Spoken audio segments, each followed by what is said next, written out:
Hi, and welcome back to Football Made Simple. Complete and utter domination was the order of the day as Pep Guardiola's men cruised to a 4-0 win against Carlo Ancelotti's Real Madrid. This game was all Man City from start to finish, but what tactics did we see from Ancelotti, and why were Pep's City so dominant? Let's take a look, and we'll begin with City on the ball as they dominated on it, especially in the first half. Initially, in the City build-up, we saw a lot of similarities with the first leg, with Stones pushing up from the midfield and a back three consisting of Akanji, Walker and Diaz, allowing De Bruyne and Gundogan to push higher up into the half spaces, whilst Benzema would head up the press, with Modric pushing higher and between the two pivots so that he could look to cover either side. But to prevent him being overloaded 2 versus 1, Vinicius and Rodrigo would operate extremely narrow, allowing Valverde and Toni Kroos deeper to pick up the men in the half spaces. So the goal here would be making central progression as difficult for City as possible. In these scenarios, at times, City could get a pivot on the ball. However, if Real were set in their defensive shape, the City pivot wouldn't have time to turn, so often they would be forced backward. So overall, this would mean that the wide centre-backs in Walker and Akanji were seeing a lot of the ball, and they are two of the less competent on-the-ball players for City, so Real would have been happy with this. Here we see that Stones and Rodri double pivot, Akanji, Diaz and Walker being a dedicated back three, but Madrid's narrow three makes play through the centre much more difficult. So when the wider centre-backs were able to get onto the ball, if Real was set in this shape, it would be fairly easy for the winger to move out and apply pressure. Though the winger could be the outlet, in scenarios like this, Camavinga or Carvajal on the far side would be able to be much more aggressive on their winger and prevent them turning for the most part. We could see the winger staying higher, pushing the fullback deep, and De Bruyne dropping into this area. However, if Real's defensive shape was set, it would mean the midfielder would have the scope to push out and press De Bruyne and prevent him making progress. Although we did see at times De Bruyne picking up the ball in these regions that are fairly natural to him. What we would also see in these scenarios where Real Madrid was set in their defensive shape is that even when De Bruyne and Gundogan pushed up into these half spaces, because this higher three were covering the City double pivot, Real were much more capable of dealing with the men in the half spaces, with Valverde at times dropping in, allowing the back four to shift into a 5, meaning that even when the winger did receive, it was a 1v1 and these runs could be tracked much more efficiently. So essentially, it was highly important for Madrid to prevent the ball into the double pivot, because if the pivots were able to turn, that would change the game completely. This is because if they could get their heads up, with men attacking the half spaces, there was the possibility for Haaland to drop into these regions in the midfield. Or even if that wasn't the case, it opened up the possibility for 2v1s in small spaces. So for example, suppose Rodri got on the ball in this region and had time to get his head up. When Modric pressed, it would leave Stones in a little bit of space in this region. So on more than one occasion, we saw him receive the ball in a situation like this and then drive into the heart of the midfield. Alternatively, if rather than Modric, for example, being drawn onto the man, it was a winger in Vinicius, this would still facilitate the 2 versus 1 as Walker from deep could now receive in the slightly wider position. The Real press is much less efficient here, so Rodri can receive and get his head up. So he can drive forward, and this draws Modric towards the ball, but Stones is making the move in behind him. So Modric was drawn, and then Stones can push higher up. So Madrid were narrow, Stones can find Walker in this case, that draws Vinicius wider, so now Modric is more isolated in what looks to be a 1v1. But Stones plays it into Rodri, who draws Modric, and creates space for Stones to then receive the return. And he has acres of space to drive into, and as we can see, Kroos and Valverde were looking to cover men in the half spaces. These scenarios where the pivots were able to get into more controlled positions opened up possibilities for City. Firstly, now, when the men were in the half space, it was harder to track them, because a deeper pivot would potentially have to close down a man who was driving forward. It would also mean that Valverde, for example, couldn't afford to drop deep early in order to create that back 5, as this would leave them too underloaded in the midfield.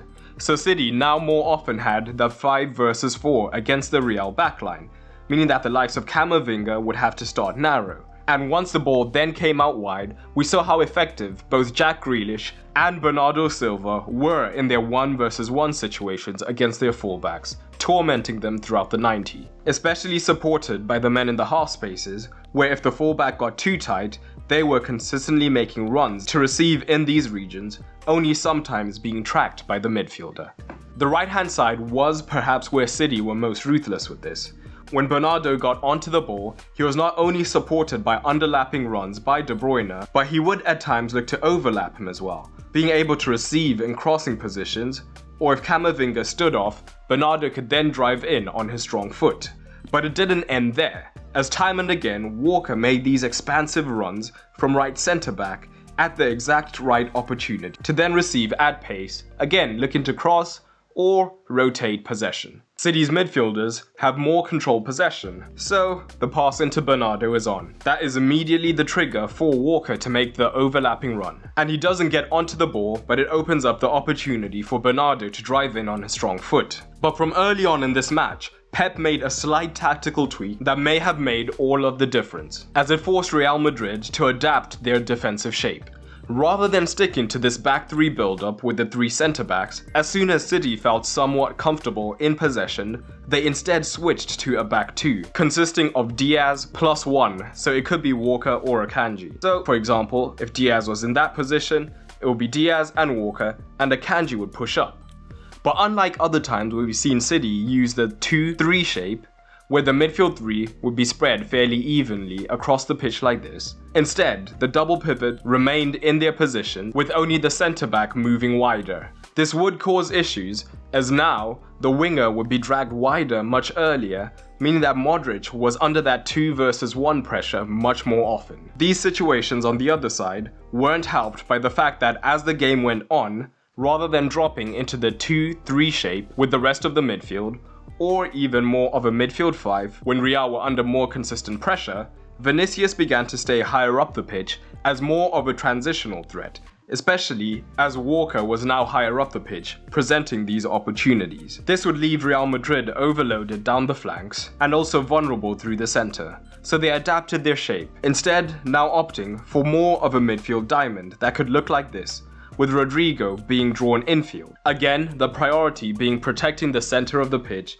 and forcing the ball wide. So here we see that much narrower midfield shape from Real Madrid, with Rodrigo being at the tip.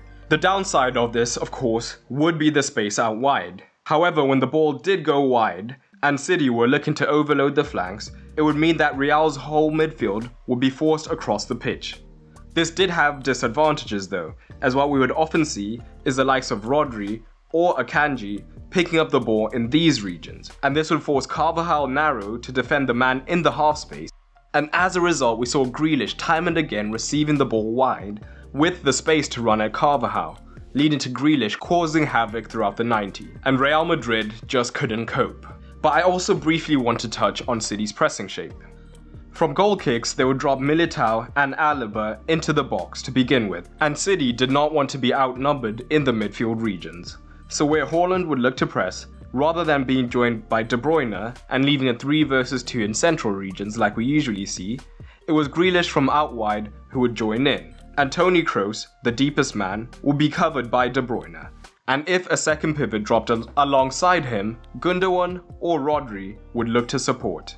This would still leave a potential 1-versus-1 in deeper regions.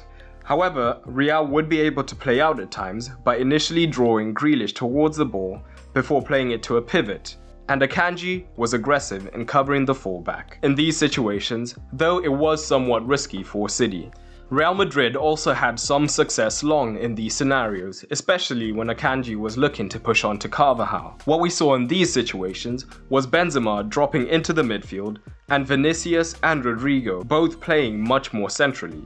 So this could mean a 2-versus-1 against Rodri, allowing Real to initially receive the ball.